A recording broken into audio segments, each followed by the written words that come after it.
തിരുനാമത്തിന് മഹത്വം ഉണ്ടായിരിക്കട്ടെ. എൻ്റെ പേര് ജോസ്ന. ഞങ്ങൾ പത്തനംതിട്ട ജില്ലയിൽ നിന്നാണ് വരുന്നത്. ഇതെൻ്റെ അമ്മയാണ്. ഞാൻ 2022 ക്യാരിങ് ആയി. ആ സമയത്ത് 5-ാം മാസമായപ്പോൾ കുഞ്ഞിന് പെട്ടെന്ന് കോംപ്ലിക്കേഷനായി. എനിക്ക് അപ്നിയോട്ടിക് ഫ്ലൂയിഡിൻ്റെ ലീക്കിംഗ് ഉണ്ടായി. അത് കാരണം ബെഡ് റെസ്റ്റാണ് ഡോക്ടർ പറഞ്ഞിരുന്നത്. 8-ാം മാസം ആയപ്പോഴത്തേക്കും പെട്ടെന്ന് തന്നെ കുഞ്ഞിന് അനക്കം കുറവായി. മൂവ്മെൻറ്റ് കുറഞ്ഞപ്പോഴത്തേക്കിനും പെട്ടെന്ന് ഹോസ്പിറ്റലിൽ എത്തിച്ചു. അപ്പോൾ ഞാൻ രാവിലെ തന്നെ ഉടമ്പടി ധ്യാനമൊക്കെ കൂടി തൈലം തേച്ച് പ്രാർത്ഥിച്ചിട്ടാണ് പോയത്. ഹോസ്പിറ്റലിൽ എത്തിയപ്പം ഡോക്ടർ പെട്ടെന്ന് പറഞ്ഞു സി സെക്ഷൻ ചെയ്യണം, കുഞ്ഞിന് അനക്കം കുറവാണ്, ഹാർട്ട് ബീറ്റും കൂടി തുടങ്ങി. അപ്പോൾ പെട്ടെന്ന് തന്നെ സി സെക്ഷൻ ചെയ്തു. അതിനുശേഷം കുഞ്ഞിനെ എടുത്തപ്പോൾ ഡോക്ടർ പറഞ്ഞത് അമ്നിയോട്ടിക് ഫ്ലൂയിഡ് തീരെയില്ല, 0 ഫ്ലൂയിഡ് ആയിരുന്നു. നമുക്ക് കുഞ്ഞിനെ കിട്ടിയത് വലിയ ഭാഗ്യമാണ്. അരമണിക്കൂറൂടെ വൈകിയിരുന്നെങ്കിൽ കുഞ്ഞിനെ ലഭിക്കത്തില്ലായിരുന്നു. ദൈവം തന്ന കുഞ്ഞാണെന്നാണ് അന്ന് ഡോക്ടർ പറഞ്ഞത്. അമ്മയ്ക്കും തിരുക്കുമാരനും കോടാനുകൂടി നന്ദി. രണ്ടാമതായിട്ട് എനിക്കൊരു ജോലി ലഭിച്ചതിനെ പറ്റിയിട്ടാണ് പറയാനുള്ളത്. ഞാൻ 2023 ഒക്ടോബർ മാസം നവംബർ 28-ാം തീയതിയാണ് ഉടമ്പടി എടുത്തത്. അതിനുശേഷം ഞാൻ 2022 മുതൽ ജർമ്മൻ ലാംഗ്വേജ് പഠിക്കുന്നുണ്ടായിരുന്നു. പക്ഷേ ക്യാരിങ് ആയത് കാരണം എനിക്ക് പഠിത്തമൊക്കെ ഇടയ്ക്ക് മുടങ്ങി. പിന്നീട് മുന്നോട്ട് പഠിക്കാൻ പറ്റാത്തതിൻ്റെ ഒരു ഡിപ്രഷനും കാര്യങ്ങളും ഒക്കെ ആയിരുന്നു. കരിയറിലെങ്ങും എത്താൻ കഴിയാത്തതിൻ്റെ ഒരു വിഷമം ഉണ്ടായിരുന്നു. ഞാൻ പഠിക്കാൻ വേണ്ടിയിട്ടാണ് ആക്ച്വലി ജർമ്മനി പോകാൻ വേണ്ടി ഇരുന്നത്. പക്ഷേ എക്സാം സ്ലോട്ട് കിട്ടാൻ താമസം, എക്സാം വൈകുന്നു, റിസൾട്ട് വരാൻ താമസിക്കുന്നു. ഇതെല്ലാം കാരണം ഞാൻ പറഞ്ഞു നമുക്ക് ഈ രാജ്യം വേണ്ട, നമുക്ക് ഓസ്ട്രിയ വല്ലതും നോക്കാം. അപ്പം ഞങ്ങൾ ഓസ്ട്രിയനെ പറ്റി നോക്കിയപ്പം ഒരു ഏജൻസി കിട്ടി. ആ ഏജൻസിയിൽ ഞാൻ നോക്കിയതിൻ്റെ തലേ ദിവസം ഫുഡ് ടെക്നോളജീനെ പറ്റിയിട്ട് ഒരു പോസ്റ്റ് ഇട്ടിരിക്കുകയാണ്. അവിടെ ജോലിക്ക് ആളെ ആവശ്യമുണ്ട്, ഗ്രാജുവേഷൻ കഴിഞ്ഞവർ വേണം. അപ്പം ഞാൻ ഗ്രാജുവേഷൻ ഫുഡ് ടെക്നോളജി ആയിരുന്നു. എങ്കിലും ഞാൻ BSc അല്ല, വൊക്കേഷണൽ കോഴ്സാണ്. അപ്പോൾ എനിക്കതിൽ മെറിറ്റൊന്നുമില്ല. ഇവിടെ തന്നെ അതിന് ജോലി ലഭിക്കാൻ ഭയങ്കര പ്രയാസമാണ്. അതുപോലെ തന്നെ എനിക്ക് എക്സ്പീരിയൻസും തീരെ കുറവാണ്. 6 മാസത്തെ പോലും എക്സ്പീരിയൻസ് എനിക്കില്ലായിരുന്നു. പുറത്തൊക്കെ ജോലി ലഭിക്കണമെങ്കിൽ മിനിമം ഒരു 3-4 വർഷത്തെ എക്സ്പീരിയൻസ് എങ്കിലും വേണം. അപ്പം ഇതൊക്കെ എനിക്ക് സ്വപ്നം മാത്രമായിരുന്നു. പക്ഷെ ഞാൻ അമ്മയിൽ ആശ്രയിച്ചു, ഉടമ്പടിയിൽ നിയോഗത്തിൽ വെച്ച് പ്രാർത്ഥിച്ചു. അതിനുശേഷം ഞാൻ ഇൻ്റർവ്യൂ അവർ പറഞ്ഞു ഓൺലൈൻ ഇൻ്റർവ്യൂ ഉണ്ടെന്ന്. ഞാൻ അമ്മയുടെ പച്ചത്തിരി നീലത്തിരി 2 സൈഡിൽ കത്തിച്ച് വെച്ച് അമ്മയുടെ രൂപം എൻ്റെ മടിയിൽ വെച്ചിട്ട് ഉപ്പും ടേബിളിൽ വെതറിയിട്ടാണ് ഞാൻ ഇൻ്റർവ്യൂവിന് വരുന്നത്. തൈലം ഞാൻ നാവിൽ പുരട്ടി. അന്ന് എൻ്റെ ഇൻ്റർവ്യൂവിൻ്റെ റിസൾട്ട് വന്നു, ഞാൻ പാസ്സായെന്ന് പറഞ്ഞിട്ട്. പിന്നെ മുന്നോട്ട് എങ്ങനെയാണെന്ന് ഞങ്ങൾക്ക് അറിയത്തില്ല. കാരണം നല്ല ചിലവ് വരുന്ന പൈസയൊക്കെ ആവും. പക്ഷേ ആ സമയത്ത് ഞങ്ങളുടെ അക്കൗണ്ടിൽ അത്ര എമൗണ്ട് ഒന്നും എടുക്കാനില്ല. അപ്പം ഞങ്ങൾക്ക് ഒരാഴ്ചയോടെ കഴിയുമ്പം ഒരു 2.5 ലക്ഷം രൂപ അടയ്ക്കണം. പെട്ടെന്ന് എന്ത് ചെയ്യണമെന്നൊന്നും അറിഞ്ഞുകൂടായിരുന്നു. അപ്പം ആ എമൗണ്ട് നമുക്ക് പെട്ടെന്ന് ഒരാൾ തരാനുണ്ടായിരുന്ന എമൗണ്ട് കിട്ടുകയും അത് ഞങ്ങൾക്ക് ആ സമയത്ത് കൊടുക്കാൻ കഴിയുകയും ചെയ്തു. അതിനുശേഷം ഓഫർ ലെറ്ററും കാര്യങ്ങളെല്ലാം കിട്ടി. പിന്നെ VFSന് ഡേറ്റ് വെക്കാൻ വേണ്ടിയിട്ട് VFSൻ്റെ ഡേറ്റ് ബാംഗ്ലൂരായിരുന്നു. അതിന് ഞങ്ങൾക്ക് പെട്ടെന്ന് ഏജൻസി ആയിട്ടൊരു ക്ലാഷ് ഉണ്ടായി. അവർക്ക് 1 ലാക്ക് പെട്ടെന്ന് തന്നെ വേണമെന്ന് പറഞ്ഞു. ഞങ്ങളുടെ കയ്യിൽ ആ എമൗണ്ട് ഒന്നും ആ സമയത്ത് എടുക്കാനുണ്ടായിരുന്നില്ല. അപ്പം ഞങ്ങൾ സഹായിക്കാനും വീട്ടിൽ സ്വന്തക്കാരും ആരും ഉണ്ടായിരുന്നു. എല്ലാവരും കൂടെ കാണും എന്നൊക്കെ പറഞ്ഞെങ്കിലും സമയമായപ്പോൾ ആരും ഇല്ലായിരുന്നു. അപ്പോൾ ഞാൻ അടുത്തൊരു ചാപ്പലുണ്ട്, ആ ചാപ്പലിൽ പോയി കരഞ്ഞ് പ്രാർത്ഥിച്ചു. വിശ്വാസ പ്രമാണം വെച്ചാൽ ഞാൻ ബൈബിൾ തുറന്നപ്പോൾ എനിക്ക് ലഭിച്ചത് സങ്കീർത്തനം 18:6 അതിൽ അവിടെ നിന്ന് എൻ്റെ നിലവിളി കേട്ടു എന്നുള്ളതാണ്. തൻ്റെ ഭവനത്തിൽ നിന്ന് എൻ്റെ നിലവിളി കേട്ടു എന്നുള്ള വചനം എനിക്ക് ലഭിച്ചു. അത് വെച്ച് അപ്പോൾ എനിക്ക് ഉറപ്പായി എന്താണെങ്കിലും ഇത് ദൈവം തന്നതാണെങ്കിൽ ദൈവം നടത്തും എന്നുള്ളത്. അങ്ങനെ ഞാൻ വിശ്വാസത്തോടെ പ്രാർത്ഥിച്ചു. അതിനുശേഷം ഞാൻ വീട്ടിൽ വന്ന് ബൈബിൾ തുറക്കുമ്പോൾ എനിക്ക് കിട്ടുന്നത് ഓരോരുത്തരും പറയും ഇത്രയും പൈസ ഒന്നും ഇല്ല, നിങ്ങൾ എന്തിനാണ് പോകുന്നത് എന്നൊക്കെ ചോദിക്കും. അപ്പം ഇത് പോവാതെ വേറെ വഴിയില്ല, എങ്ങനെ ഉണ്ടാക്കും എന്നൊന്നും അറിയത്തില്ല. അപ്പം ഞാൻ വചനം തുറക്കുമ്പോൾ വിശ്വാസ പ്രമാണം ചൊല്ലി ബൈബിൾ എടുക്കുമ്പോൾ എനിക്ക് കിട്ടുന്നതെല്ലാം പ്രതീക്ഷയുള്ള വചനങ്ങളാണ്. ഒരിക്കലും തുറന്നപ്പോൾ എനിക്ക് കിട്ടിയത് ഏശയ്യ 22:22 ദാവീദ് ഭവനത്തിൻ്റെ താക്കോൽ അവൻ്റെ തോളിൽ ഞാൻ വെച്ച് കൊടുക്കും, അവൻ തുറന്നാൽ ആരും അടയ്ക്കുകയോ അവൻ അടച്ചാൽ ആരും തുറക്കുകയോ ഇല്ലെന്നുള്ളത്.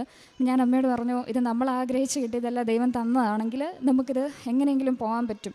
അപ്പം ഞാൻ 14-ാം തീയതി VFSൻ്റെ ഡേറ്റൊക്കെ കിട്ടിയതിന് ശേഷം അവിടെ ചെന്ന് എനിക്ക് അരമണിക്കൂറുകൂടെ അപ്പോയിൻമെൻറ്റിനുള്ളൂ. അതിനുള്ളിലാണ് എനിക്ക് പൈസയൊക്കെ അവിടെ കൊടുക്കാനുള്ളത് വരെ റെഡിയാവുന്നത്.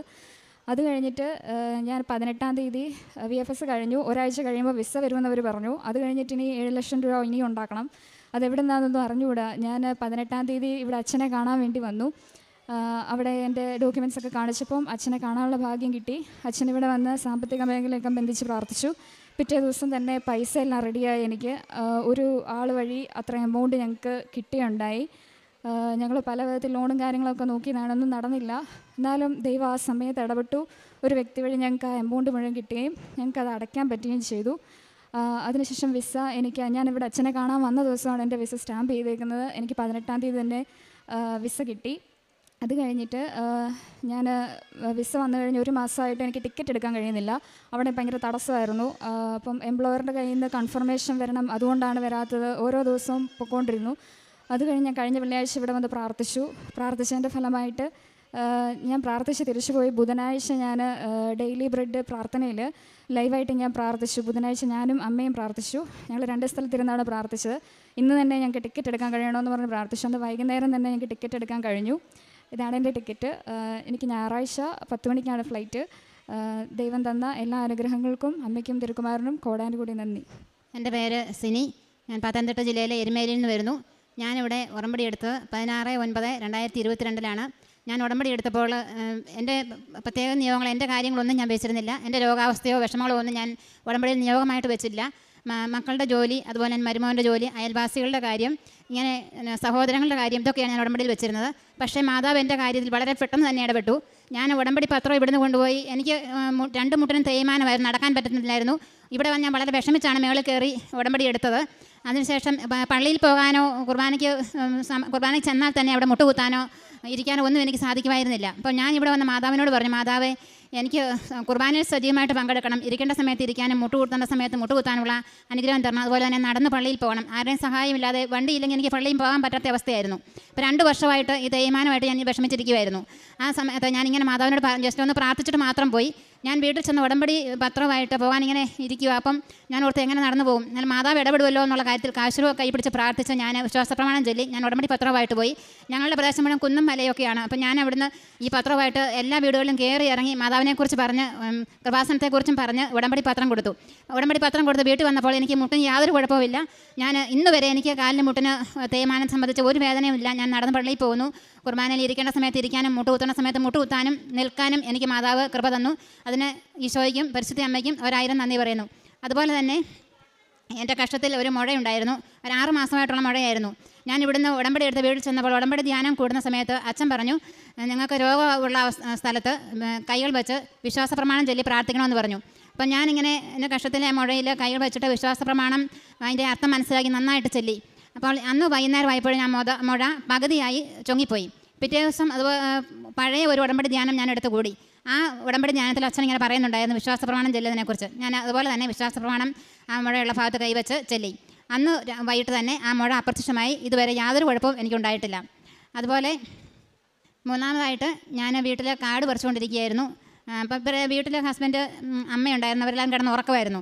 ഞാൻ കാട് പറിച്ചു ഒരു നല്ല ബലമുള്ളൊരു കാട് പറിച്ചപ്പോൾ ആ കാടിൻ്റെ മൂട് ഇങ്ങനെ പൊട്ടിപ്പോയി. അപ്പം ഞാൻ പുറകോട്ട് പറിച്ചതാണ്. അപ്പം പുറകോട്ട് ഞാനങ്ങ് മറിഞ്ഞുപോയി. പുറകോട്ട് മറിഞ്ഞ പുറയിൽ കുറേ കരിങ്കല്ല് കൂട്ടിയിട്ടുണ്ടായിരുന്നു. ആ കരിങ്കല്ലിൽ തലയടിച്ചടിച്ച് ഞാൻ കുറേ ഇങ്ങനെ തലയടിക്കുന്നതായിട്ട് എൻ്റെ ഉള്ളിൽ ഇങ്ങനെ തോന്നുന്നുണ്ട്. തലയടിച്ച് ഞാൻ കയ്യാലയുടെ കുഴിയിൽ പോയി. അവിടെയും കരിങ്കല്ലുണ്ടായിരുന്നു. അതിൽ തലയടിച്ച് അവിടെ കിടന്നു. കുറേ സമയത്ത് എനിക്ക് യാതൊരു ബോധവുമില്ലായിരുന്നു. അതിനുശേഷം ഞാൻ ഇപ്പോൾ കണ്ണ് തുറന്ന് നോക്കിയ എനിക്ക് മേളിൽ ആകാശമല്ലാതെ ഒന്നും കാണാൻ പറ്റുന്നില്ല. അവിടെ കിടന്ന് മാതാവിനോട് ഞാൻ പ്രാർത്ഥിച്ചു, മാതാവ് എണീറ്റ് വീട്ടിലൊന്ന് ചെല്ലണം, അല്ലെ അവരാരും എന്നെ കാണുകയില്ലല്ലോ, എന്നെ എങ്ങനെ ആശുപത്രി കൊണ്ടുപോകും, തലയൊക്കെ പൊട്ടിച്ചെറിയെന്നാണ് ഞാൻ ഓർത്തത്. ഞാൻ മാതാവിനെ ശക്തമായിട്ട് ഉള്ളിൽ ധ്യാനിച്ച് ഞാൻ വീട്ടിൽ ഒരു തരത്തിൽ എണീറ്റ് വീട്ടിൽ ചെന്ന് കയറി. വീട്ടിൽ ചെന്നിട്ട് ഞാൻ കൈകളൊക്കെ വൃത്തിയാക്കിയതിന് ശേഷം ഉടമ്പടി തൈലം എടുത്ത് നെറ്റിയിൽ തേച്ച് വിശ്വാസപ്രമാണം ചൊല്ലി പ്രാർത്ഥിച്ചു. അതിനുശേഷം ഉപ്പ് കലക്കി കുടിച്ചു. പിന്നെ എനിക്ക് തലയ്ക്കൊരു വേദനയോ ഒരു കുഴപ്പമോ ഉണ്ടായില്ല.